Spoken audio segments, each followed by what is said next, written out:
मित्रांनो, हे बटन आहे ना, हे डिफॉगरचं बटन आहे. हे माहीतच नव्हतं, पण एकदा सहज हे बटन दाबलं तर पुढचा फॅन चालू झाला, म्हणजे काचेवरचा. काच क्लिअर व्हायला लागली. पण हे बंद केलं. मी म्हटलं हे बटन कशाचं आहे बघा, हे शेजारचं. हे दाबलं तर काहीच इफेक्ट दिसत नव्हता, काचेवरती नाही आणि कशावरती नाही. बघा, ही काच आता क्लिअर झाली, पण आजूबाजूच्या काचा सगळ्या अशा ब्लरच होत्या. पण गाडी कंटिन्यू चालू राहिली.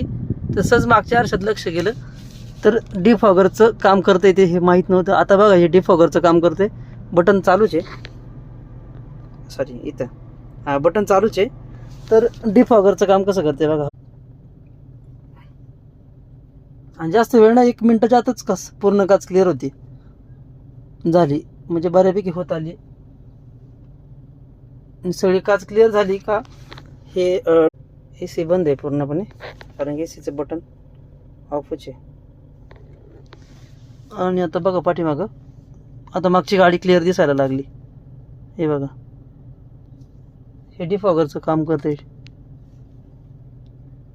झाली पूर्ण काच क्लिअर झाली. आता डायरेक्ट बाहेरचं जे आहे ते क्लिअर दिसायला लागलं. आणि हे जर आपण आरशात बघितलं, ते बघा पूर्ण आरशातून आता पाठीमागं दिसायला लागले.